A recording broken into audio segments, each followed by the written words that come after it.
Hello,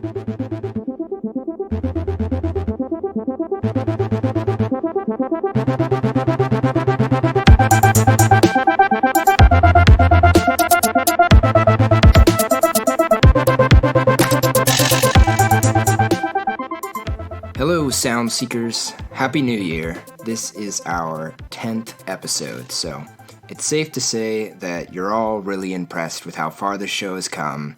You don't even need to tell me. I already know. This is also our first episode of 2020, and I'm very excited to announce we've got a bunch more episodes coming your way real soon. The best way to keep up with the show is to subscribe on Spotify or wherever you listen to podcasts, and also follow us on Instagram at Redefining Records.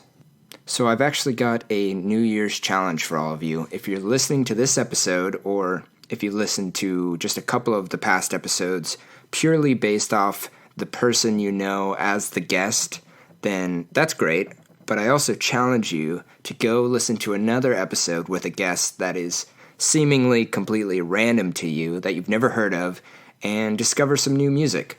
I think everybody who's been on this show as a guest is super talented and has made cool shit, and you'll be happy you checked it out.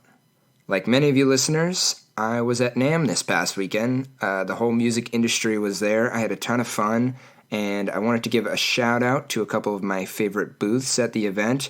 Reverb.com first. They not only had a bunch of cool pedals and gear to play with, but they were actually giving out free guitar tuners, and I was very grateful to receive one, so thank you, Reverb.com.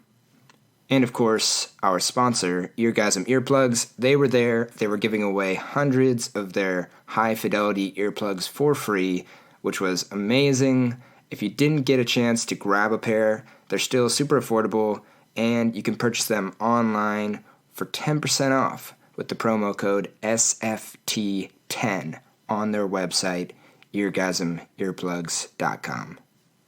This very special 10th episode features the wonderful Rae Cole. She's a fantastic vocalist and musician, and also happens to be the older sister of my good friend Luke Colhane from Vaudeville Revival. So it was a real treat for me to get to talk to her kind of on an in-depth level about all things music. We talk about music as therapy, her experience in high school choir, her thoughts on the screamo metal music genre, collaborating with family, and her slightly crazy dog named Indy, among other things. We hear about her band's transition from being known as the Cowboy Killers to what they are now known as Calling Cadence, and the story of how their manager Dave kind of picked them up through a tough time and pushed them forward, and how he's still doing that. She also gives her remedy for a lost voice and kind of gives tips on how to maintain a healthy voice for performing. So keep a lookout. There's going to be a new album from Calling Cadence out either in late spring or early summer, and I'm sure they're going to be playing a bunch of shows to support it as well. We'll keep you updated on that. Before we get into the interview, we're going to listen to the track Enough, and then after the interview, we'll hear their track Took a Chance on Me.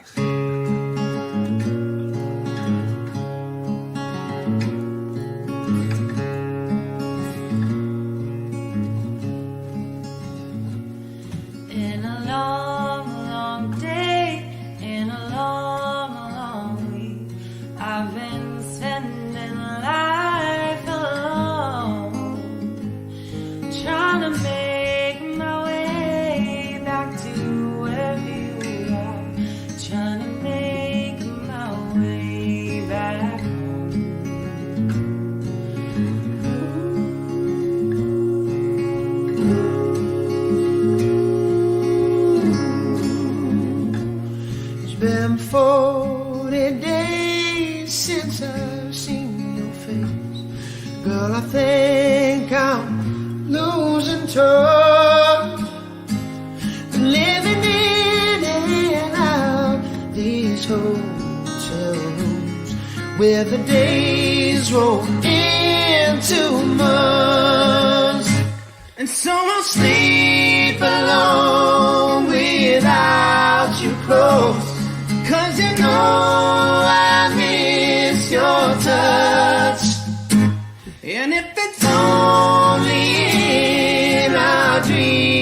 my love, the girl I hope it'll be enough. Well, the miles roll by, towns come, and they go. Though I long for days at home, and but the stage is set and the people wait for the band to say their souls. And so I'll sleep alone without you close, 'cause you know I miss your touch. And if it's only in our dreams, my love, the girl I hope it'll be enough.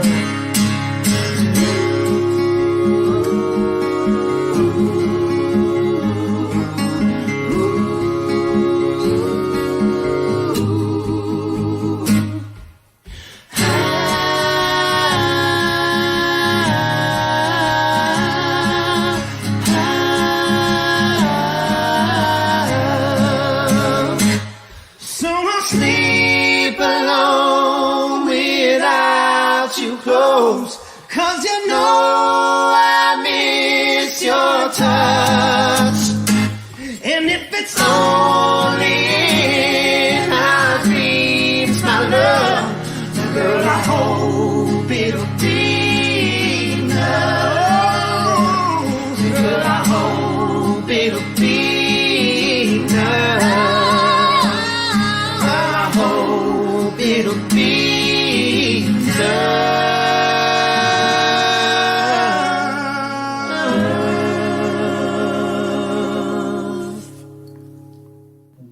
Okay, so you said you don't really use your computer too much, but obviously musicians nowadays are doing a lot of recording on their own. I'm kind of curious what you do to kind of keep track of your musical ideas and stuff. Yeah, I mean, I use everything on my iPhone. Like, my life is on my iPhone. So everything from like gigs and rehearsals and dates and things like that go on my calendars. I write a lot of poems and those end up in my notes.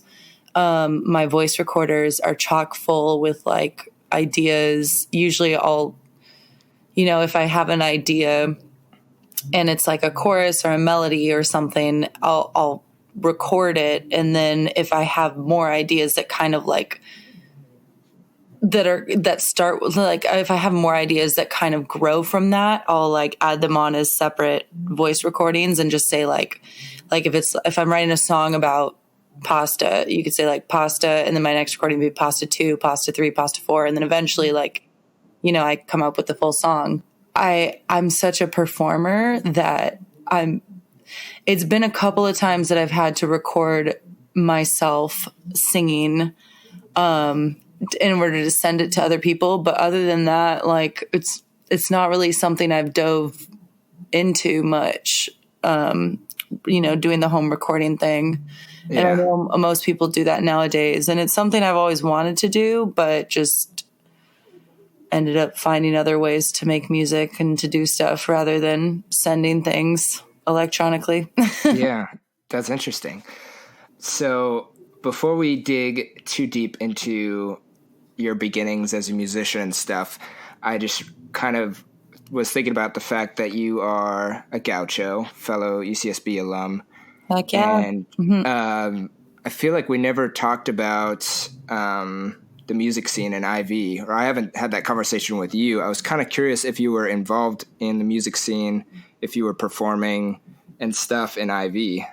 Yes, I was. I wasn't super creative. I mean, I wasn't extremely creative, but I was a part of the a cappella group Naked Voices, which is the co-ed a cappella group there. And I was in it my first year, my freshman year. And then sophomore year, I was the music director, which was really awesome and kind of helping me develop my like musical skills, especially on the piano, because I did a lot of arranging and I did a lot of like coordinating and kind of like directing people and how to sing. So, which a lot of it is choral based, but it was kind of a lot more technical than what I was used to beforehand. So it was nice to be the music director that second year. And then the third year I was president. So I kind of did a lot of a cappella in college. That's cool. Did you ever do any like open mic stuff or anything like that? Not really. I was a part of a group called Medical Music. And that was actually really neat. It was this like kind of thrown together group that went around to like old people's homes and sickly places and just performed for them. And the idea was that you could, heal people with music. So, our group consisted of like a guitar player and a strings person and then like a bunch of singers. And that was kind of a fun group to be in. And I was only in that for about a year, but other than that and, the Naked Voices thing, that was pretty much all I did in college. Nice. I love the story of that medical music thing. I've always been super fascinated by the idea of music as healing and as therapy and stuff.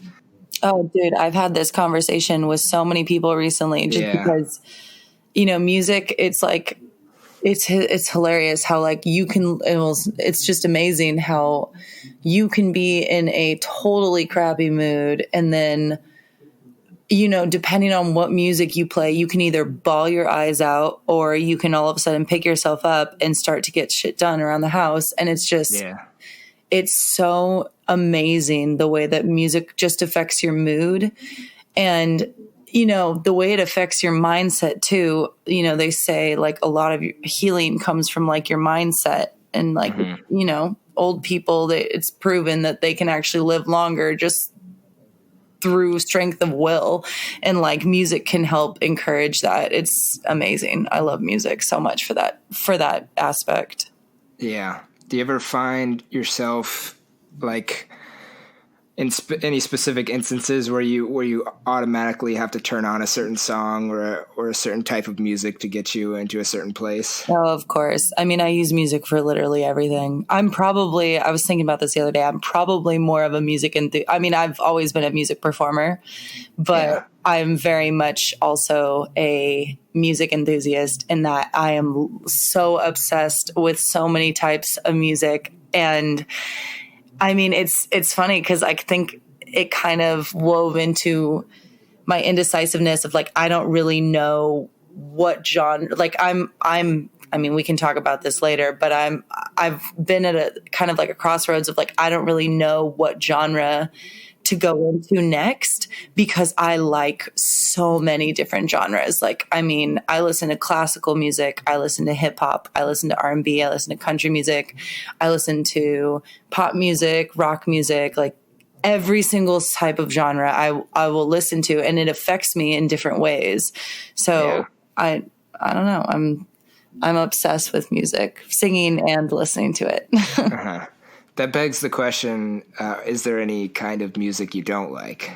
I really don't like screamo metal music. It's literally the only thing I can't. I can kind of appreciate it and understand that like metal musicians and are like, they say they're like similar to like jazz musicians and that everything's super intricate and there's so much put into it and it's just extremely fast and extremely aggressive and apparently people like it, so it does its job as affecting people in a certain way. I do not like listening to it. Like, to me, I don't get it, but whatever, people will like what they like. Yeah, I don't think that'll upset too many people. Definitely like a niche group who are really into that stuff. Yeah, but dude, I mean, I've had people, a couple years ago, I had this guy that wanted me to sing and be like the singer on his metal album. And I was like, it was the first time and the only time in my life, well, one of the very few times in my life that I just told him, I was like, I can't do this. I was like, I want to, but I was like, I feel like you need someone that really likes, or doesn't even really like, just at least enjoys it. And it's like, I can't even enjoy listening to this stuff, let alone coming to sing to it, So that didn't work out. In that process, did you ever leading up until you said no to him, did you try, singing in the shower or something, some metal stuff? We did like a cover of like it wasn't even a metal song. It was like a super low key metal song. You can actually find it on YouTube. Ooh, deep cuts. I know. It's like oh my God, I don't even know. It's called Messages. It's by, I think their name is Velvet Underground. Ooh, I might be wrong there, but it's like a super, it's not even metal. It's like basically hard rock, and it was kind of like a ballad, and we did that together. And it's like basically this whole song is like his electric guitar and then my super monotone vocals, and like we tried that out, and I was already kind of like, and then like right after he was like, oh, you should do my whole album. And I was like, yeah, I can't. Nah. I can't do that. Like, that was like hard enough for me. I can't imagine like this super like, like, no, I can't. Yeah. And I don't understand how people perform that music on a regular basis. No, dude. And you know what's so funny? I've met so many crazy metal musicians, like singers, that like when you meet them, they're like super quiet and they like don't talk to anybody. And I'm like, this is how you can do this on a regular basis. They're saving it up. Yeah. Yeah, it's weird. It's a weird life, dude. Those screamo musicians, I don't get it at all. I have a lot of screamo musician friends, so I really hope they're not. They all hate you now. Oh, I love you all. Okay, so we kind of started in the middle with like your college experience with music, at least. I definitely like to, I know your family obviously is musical. And so I want to hear some more background on just how you grew up with music and like what your thoughts were growing up about the type of music you were listening to and what you like to play and kind of your journey as like a child with music. So, starting way back, my parents met in choir, and so that was kind of like, that's kind of the story we start with, being like, oh, we were born to be musicians, me and my brother and sister growing up, because our parents met in choir. My mom played piano. We weren't around music too much when we were growing up. From what I'm told, it was like the moment I could speak, I was singing. So my parents immediately started putting me into performing groups. I think I was in a performing group when I was like 3 or 4 or something crazy young like that, with a kid who's on Broadway now, which is so funny. Oh, dang. Like, I know. It's like so weird, but my mom always brings that up. She's like, that one guy. Anyways, so I was in a performing arts group thing when I was super little. Then my parents put me in piano because they kind of talked to their friends and they were told, well, if she can sing and if she has an ear and if she's hitting all the right notes, you should put her in piano. So they put me in piano. I took guitar lessons when I was a little bit older. And then right before high school, my parents gave me the choice of, okay, well, you want to sing. Do you want to do like singing and performing in musical theater, or would you rather do sports? And I chose musical theater. So that was like 7th grade that I did that. And from then through high school, I was just doing musical theater. And I did like so much musical theater. I went to a musical theater high school. I was around so many different like performing arts groups.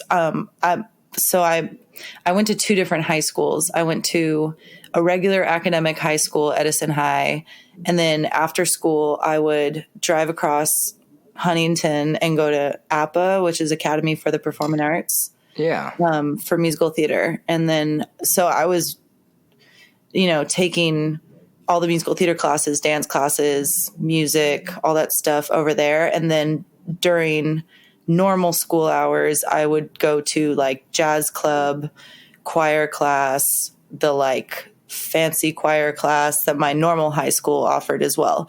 And actually, like, as much as APA, like the Academy for the Performing Arts, as much as they were very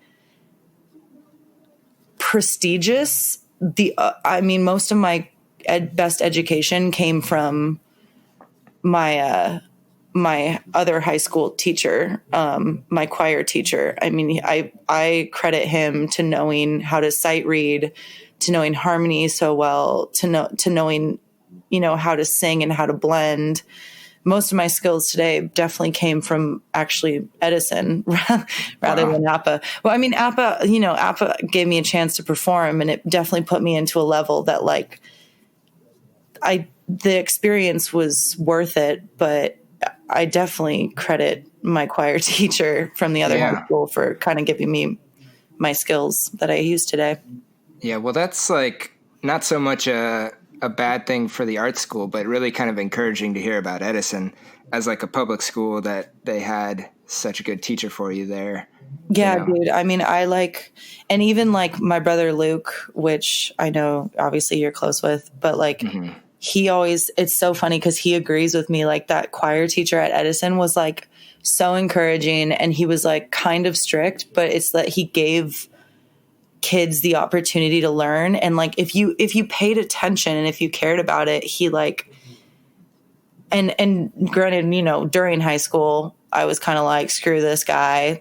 He's just a teacher that's bossing us around. But at the end of the day, I am so thankful I had him, because I remember my first day at so APA had this really high end, performing arts group called Surf City Singers that performed around the city, and they got paid to sing on yachts and stuff. Anyways, they only let the top level kids at the high school join this performing group. And I remember my first day at this performing group, Surf City Singers, and I was late because I was coming from Edison, and I roll in there, and they just hand me a sheet music, and they were like, well, since you're late, you can sing it. And they just gave me the first note, and I sang it through perfectly because I could sight read. Nice. And I knew harmony that well. And I remember everyone looking at me and being like, what the heck? I remember being so proud when I sat down, because I was like, that's right. I'm not even the kid that goes to this high school. That's awesome. Yeah. Thank you, Mr. Kroll from Edison High School. There you go. Shout out. Yeah. That's awesome.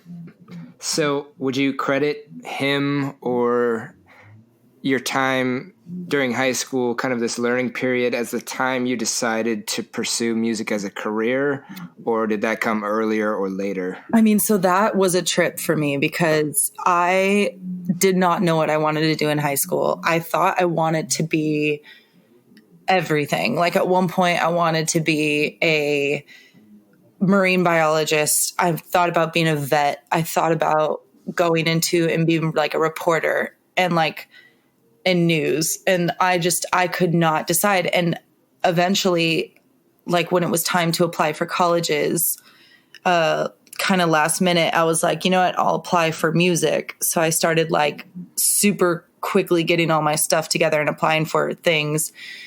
In hindsight, I probably should have applied earlier. I mean, I could have done some bigger schools like Berkeley, or like Berkeley School of Music, or Juilliard or something, because we had originally talked about that, me and my choir teacher from Edison, who was kind of helping me apply for these things.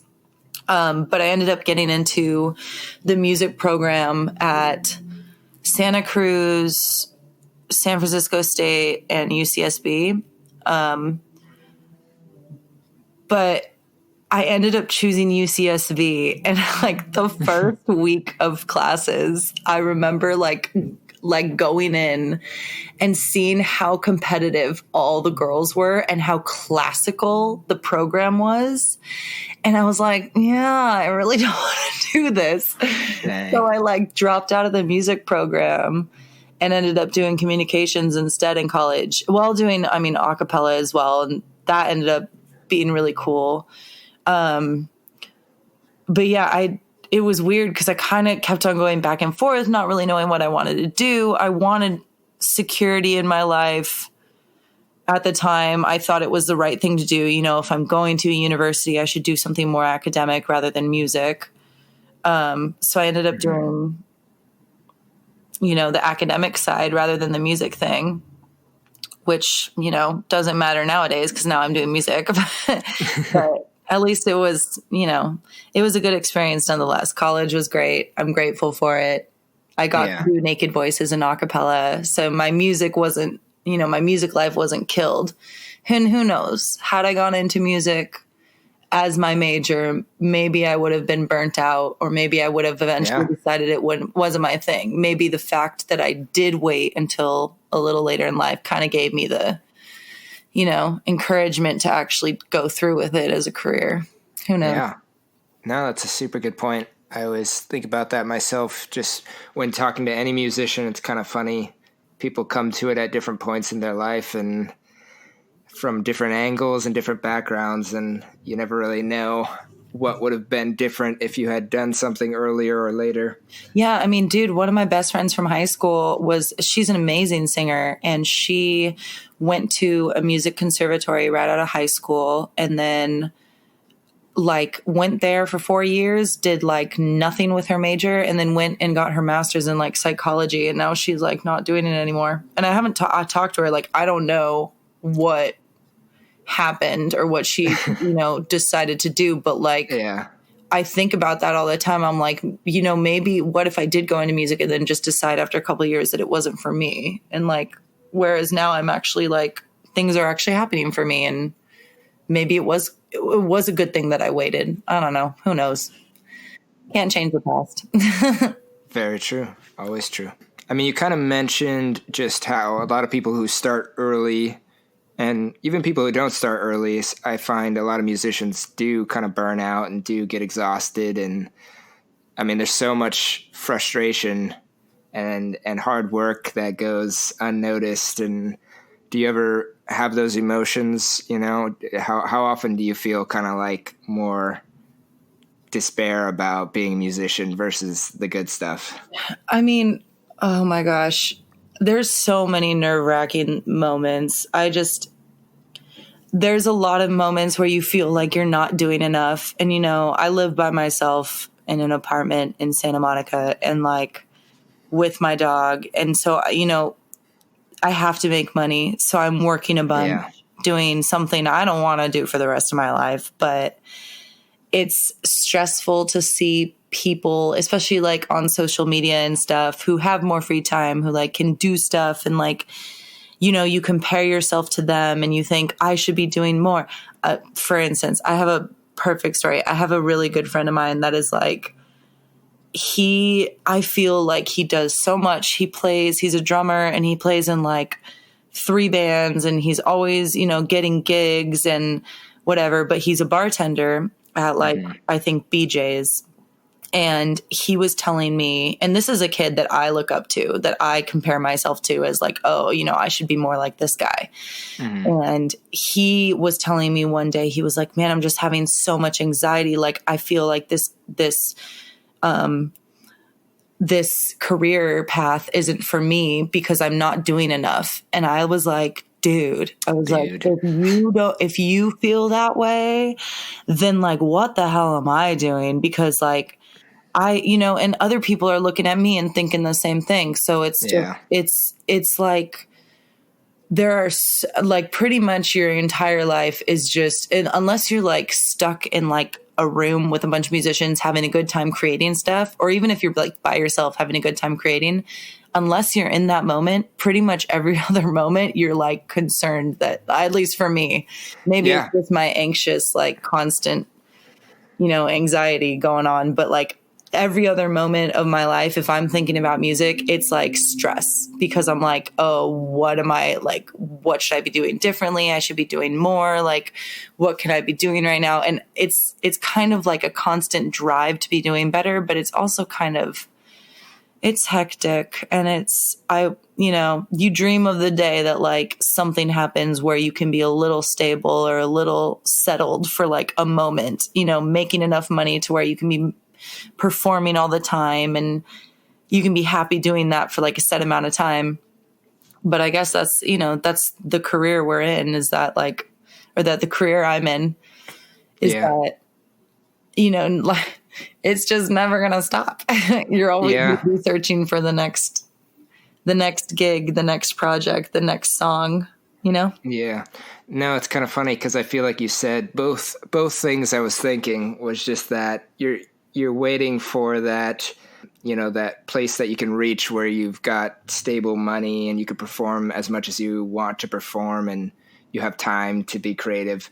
But also you think about the fact that you'll probably never be satisfied because that's just the nature of the work. Is if you're going to work with creative stuff, like you're always going to be thinking about the next thing.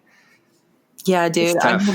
I was talking to another musician friend of mine recently, and I was like, oh, I just feel like, I'm trying to like do as much as possible. And there was a point a couple of months ago where I was just so freaking busy, but it was like I was doing a lot of music and I had a lot of gigs and it was great. And I was doing multiple different projects and, things were going really well and I was happy. And my friend was like, yeah, dude, he's like, you just got to keep that going. He's like, you got to make sure that you have no time to breathe because he's like, if you fill up every ounce of your time with something with music, then something will stick. But he's like, this guy was someone that had pretty much given up because he just didn't want to deal with the industry anymore. And like, he didn't want to deal with it anymore. So he is now working at a restaurant, but that was his thing was like, if you like this, then you just got to make sure you have to like constantly stay busy because otherwise, you slow down and then to get that pace back up, it takes a while, Yeah. So the big question, we'll just get to it now, is why do it? What about this life and this process and making music makes you happy? Like what's the point of doing it in the first place? So my favorite moment ever, one of my favorite moments ever was when I'm in a band, obviously.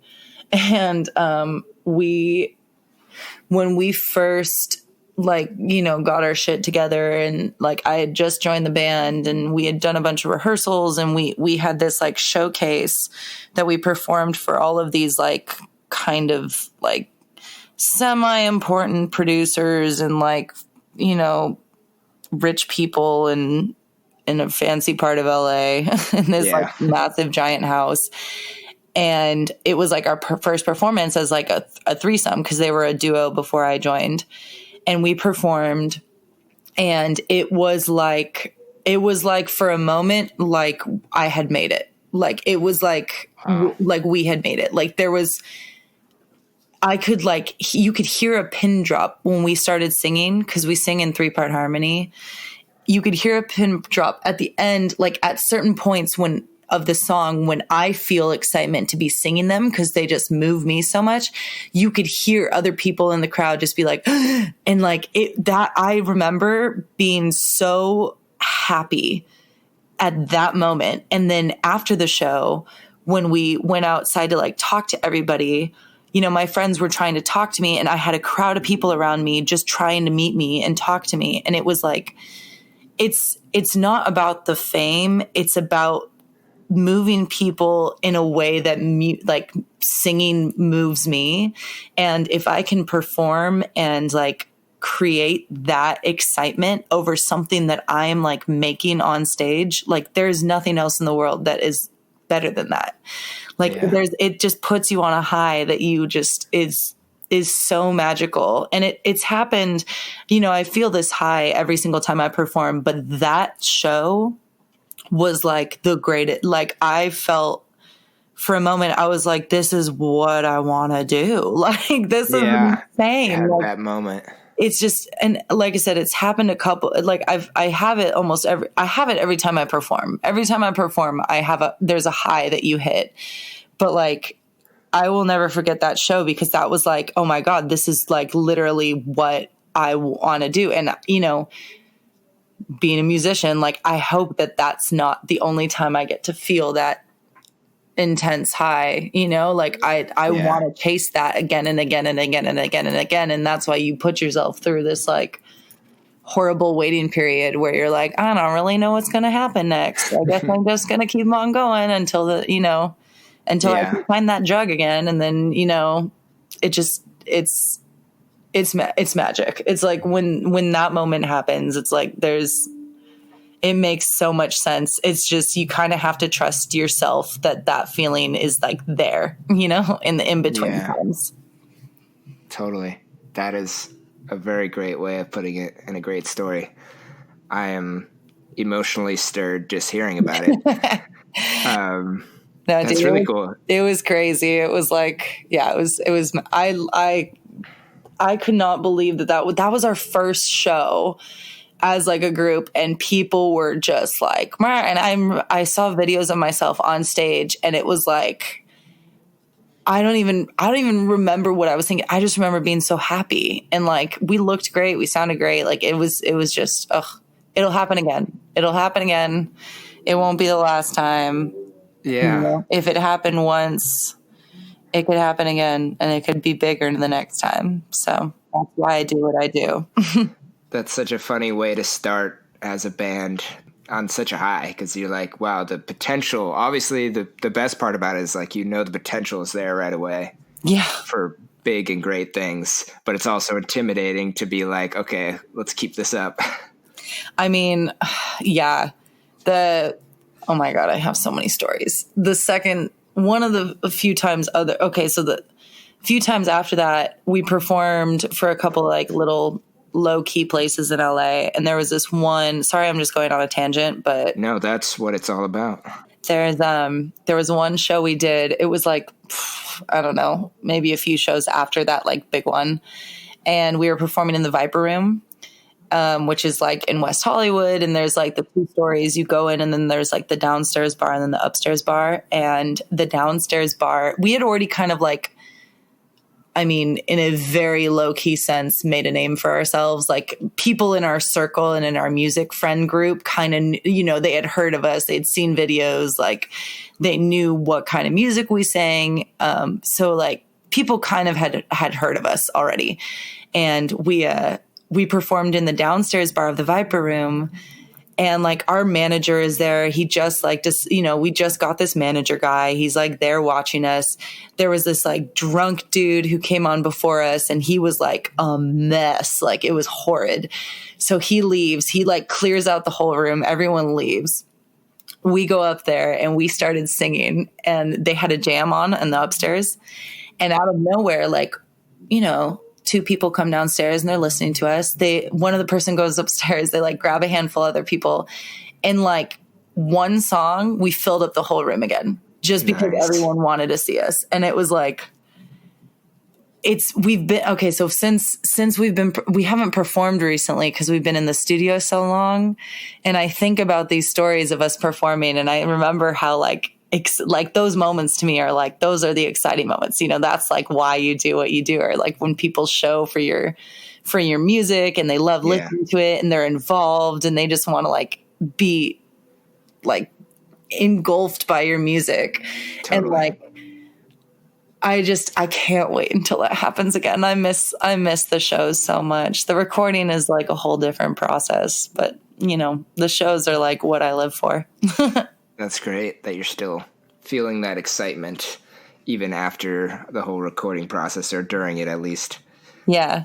Why don't you give a little shout out to your band and stuff, like the name and your fellow members and stuff? Yes. So we were a trio, but now we are a duo.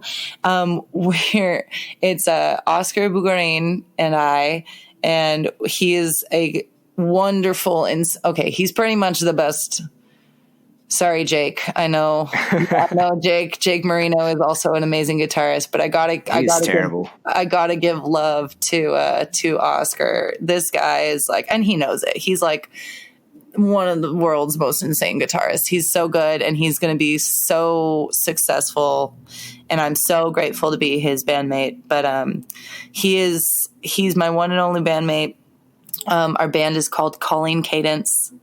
We were originally called the Cowboy Killers, went through a name change when we, moved from trio to duo. So it's been a long process, and it's been a lot of changes in like the year and a half that I've been a part of this band. But like, that's the nature of the work, I guess. And, everything's fluid and everything changes, but I'm really excited for this next year, and hopefully, the world will hear of Calling Cadence more, and I think they will. I hope so. Well, if you don't mind me asking, was the move from 3 to 2 people a smooth transition, or? No, it was not. It happens. I know. It was kind of a trip, but it was there's like disagreements that happen, and there's just, you want to make sure that if you're going to sign a contract with somebody and it's, 5-year contract, possibly longer, that you like do it with someone who's like trustworthy, or someone that like you get along with and that you can write well with. And, it's like a relationship. Like you have to get along with these people, or it's like family, where like you can disagree, but like you can disagree, but still respect each other. And, there were a lot of like, I don't know, there were a lot of things that the trio itself, there were a lot of issues.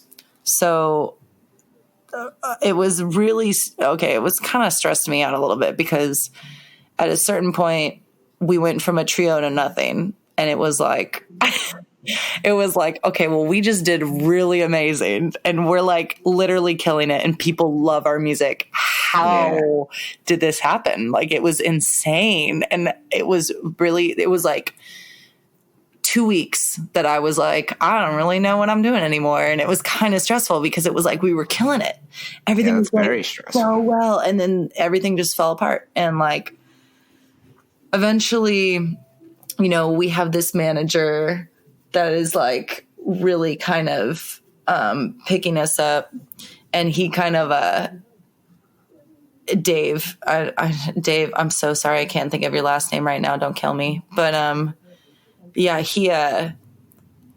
he kind of picked us up and convinced us to keep on going, and was like, told me and Oscar, he was like, listen, I'm going to sign you. We're going to do this next week. We're going to find a third person. It'll be fine. And we were like, okay. And what? This is like a couple months later, and we're almost done with the album, at least recording it.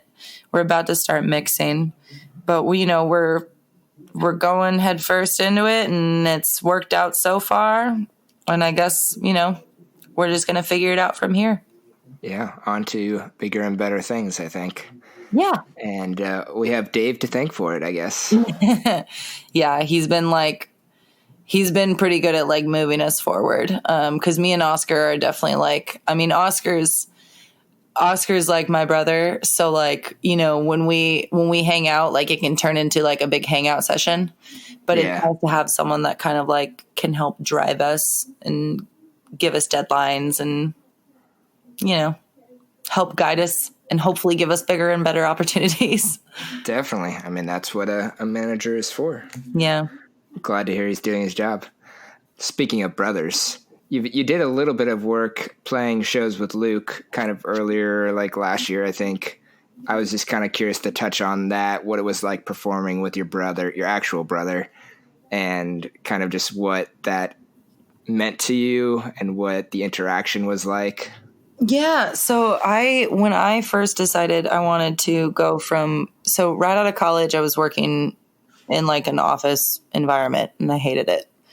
I worked for the music industry. I was booking travel for musicians and like big musician bands. Hated it. I ended up, quitting and telling my parents I want to do music. So I started working at a bar again, and then told my brother, I was like, oh, I'm starting to write music. I need someone to perform with. I was like, will you just learn some of my songs and just perform a couple of shows with me? Like, I'll split whatever money we get. Like, I'll split it with you.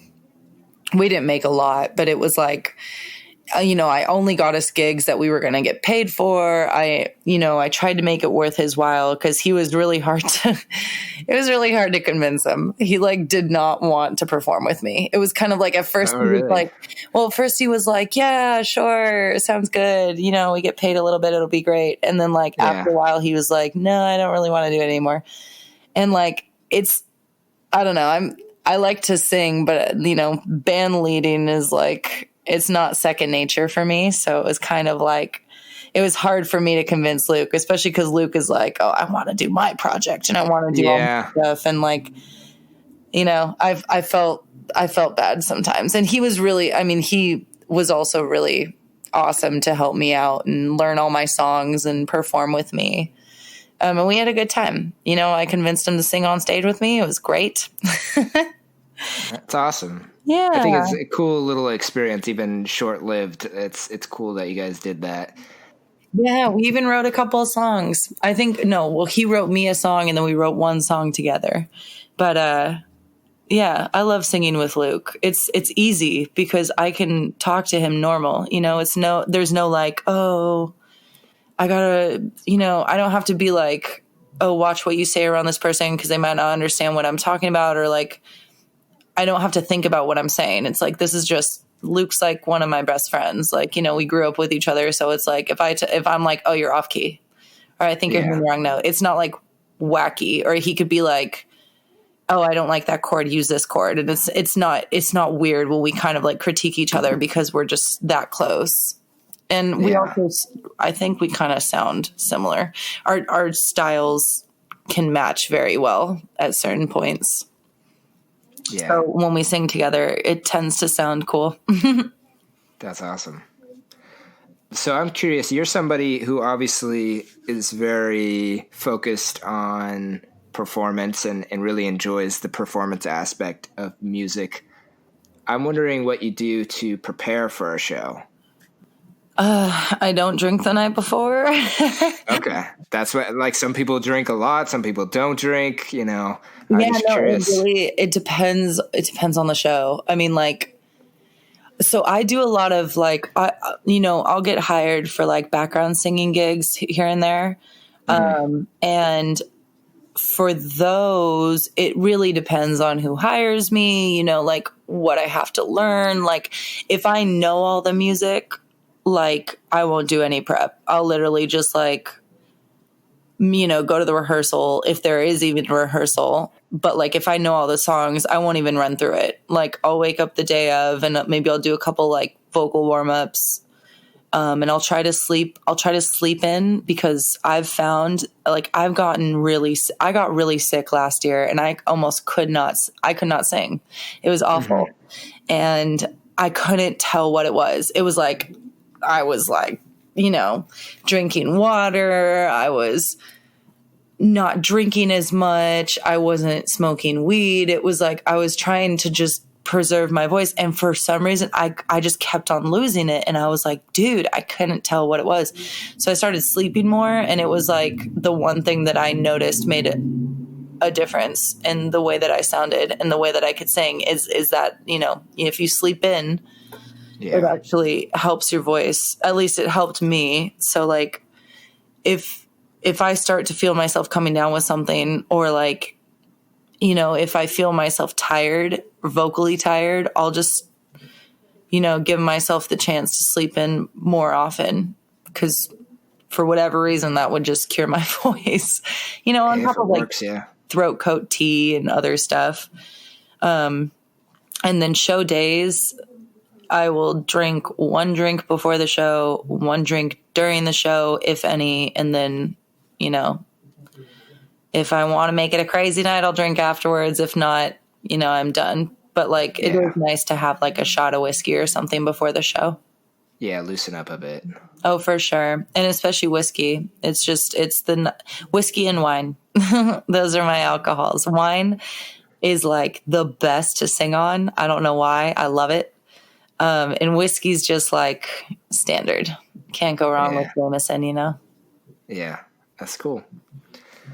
Well, here's a question that I kind of ask everybody. It's kind of random. We'll throw in a few just kind of fun ones. I like to hear, what is your favorite song that you have written? Oh my God. Oh, okay. Well, I guess I wrote like the words to this one, but yeah, any part. Okay, so Oscar wrote the guitar part and I wrote the words, and well, like we kind of like I kind of set the staple for, we all worked on the words, but it's called Bartender and it's coming out on our album and I'm so excited. It's like we wrote it one night when we were a trio and we were all like, literally we were like 3 bottles in. The 3 of us were 3 bottles in and of wine. And we were like, cause we would always write on wine. And then Oscar started playing this guitar thing.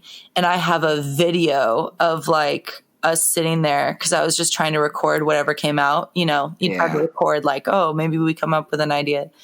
And I just started singing these like random words, and the words ended up making sense in like some weird, obscure way that I would have never thought of in a normal mindset. Like it was like, it ended up being a really cool story. And I don't know, it kind of grew into this awesome story. And I don't usually write like that. So it was it was a really unique way of writing. And I don't know, that it's a really cool song. It turned out really cool, and I'm really excited to show people when the album's finished. Yeah. When do you think the album will come out? Well, they want to do a summer release so that we can, I guess that's the best way to do it, is what I'm told. But I guess it's good because then you have festivals and you have tours that happen over the summer.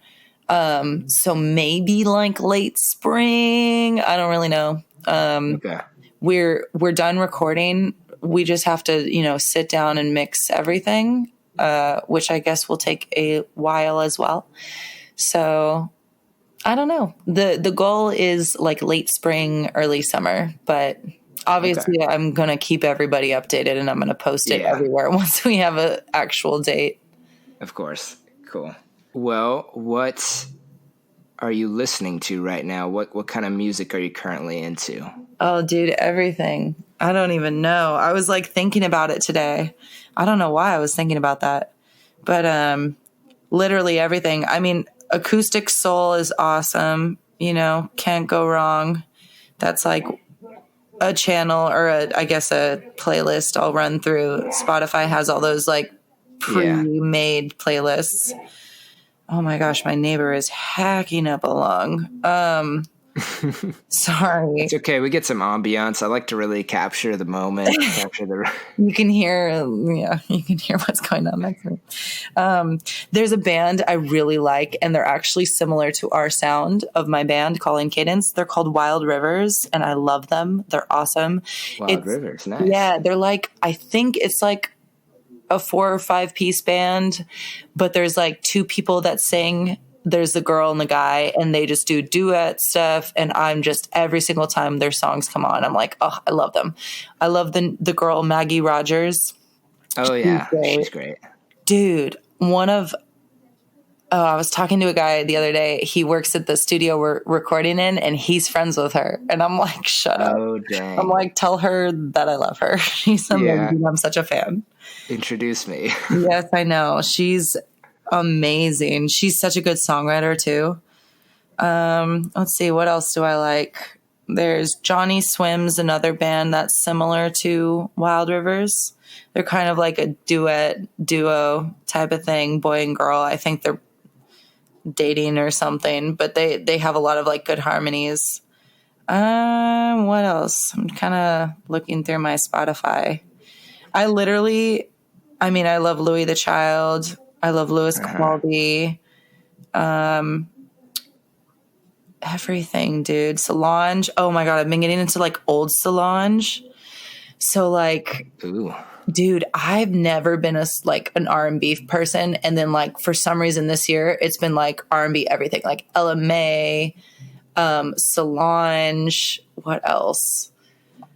I'm really bad at names. I literally just hear songs. I'm really bad at recognizing people, but like literally for some reason, R&B has been like my thing. Kehlani is great. Yeah, I like her.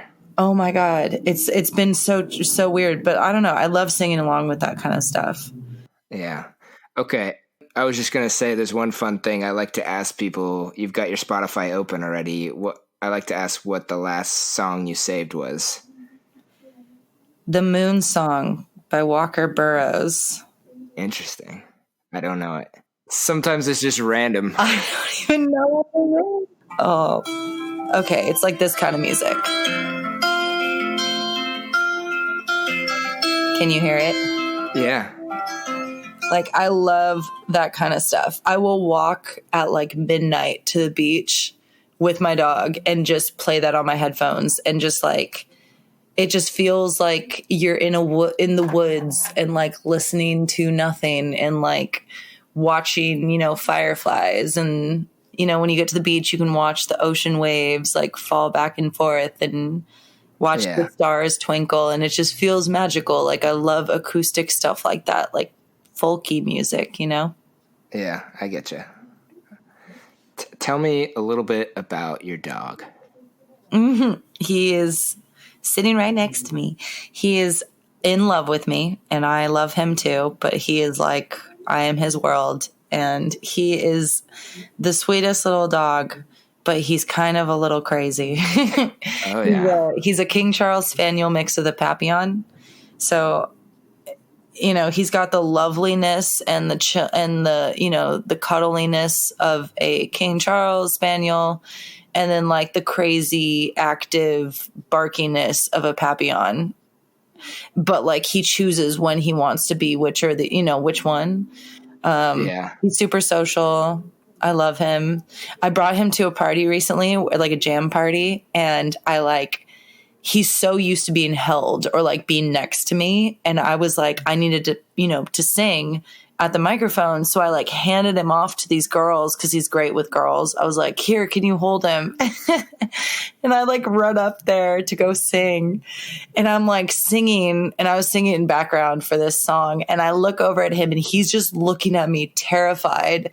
Like, why did you leave me with these people? And I'm like, he's looking at me like, Mom, you're so crazy. Like, you do this every day.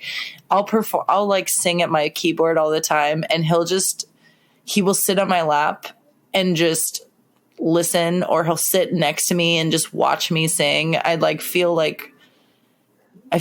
don't know. Sometimes I feel like it calms him to hear me sing, but then other times I feel like he looks at me and is just like, what are you doing? You're the weirdest person. Yeah, it's probably both. Yeah. That's cute though. Yeah. He's my little child. What's his name? Indiana Jones. I call him Indy. Oh, nice. That's good. I like it. Yeah. Well, we're pretty much done. Got a couple last things. Why don't you tell us all of your social medias and stuff where people can follow you and find your music? Okay. So my Instagram is Catching Rae. I have a SoundCloud, but it is it's not updated. I think it's I am Rae Cole. Let me triple check that right now.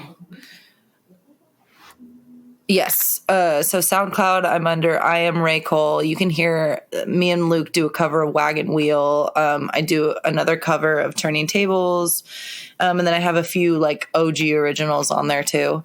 But yeah, Instagram is definitely where people can catch up with everything. And it's Catching Rae. So Catching RAE.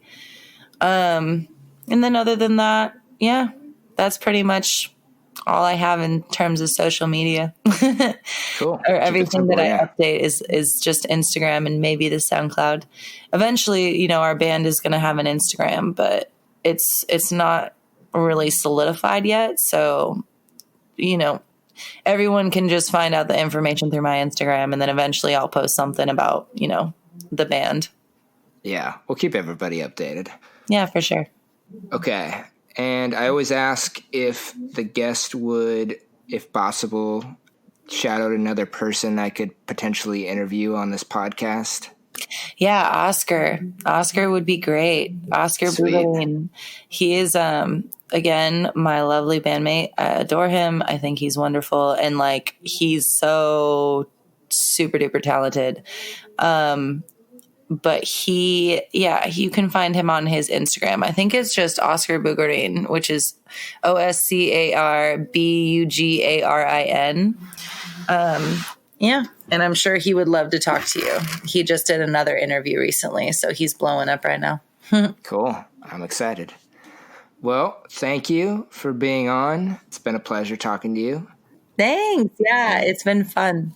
Yeah. Thank you for inviting me. Keep making cool shit. Thanks. I always end with a high five. Of course, we're on a voice call right now, so we can't physically high five. So here, I'm ready. 1, 2, 3. Yeah. There you go. That works perfect. Awesome. I was hoping you would catch on. Yeah. All right. Cool. I'll talk to you soon. Thank you. Okay. Talk to you later. Thanks.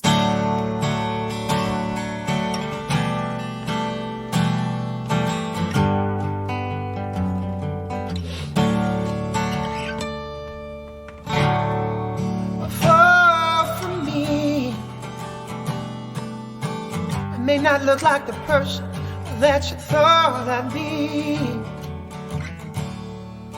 No, don't you run from me, 'cause home only means something when you're close to me.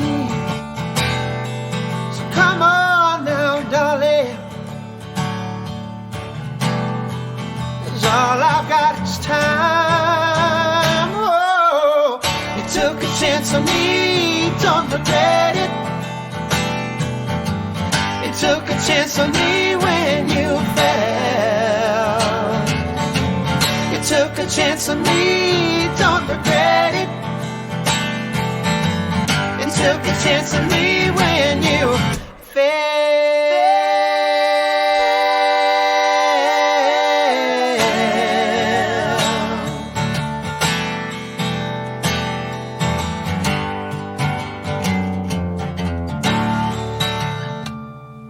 Now, baby, I may not have the heart you saw in me, but baby, I'm second guessing all my security. I don't know what I'm doing, but I'll put in my time. You took a chance on me, don't regret it. You took a chance on me when you fell.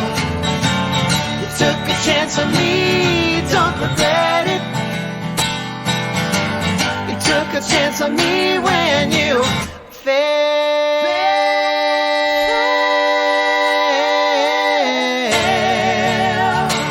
Oh, baby.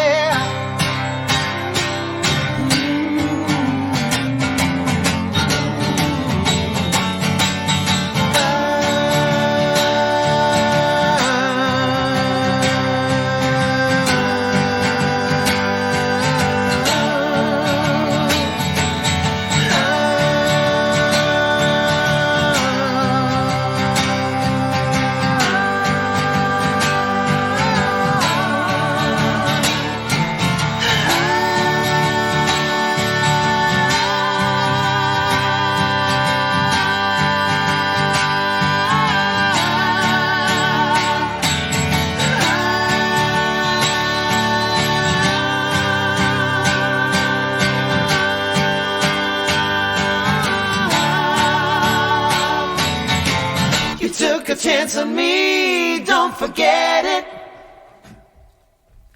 You took a chance on me when you fell.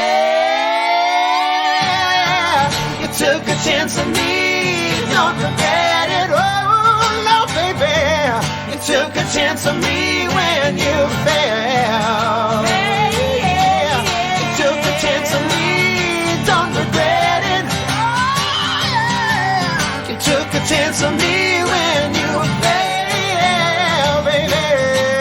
You took a chance on me, don't regret it. You took a chance on me when you fell. Yeah.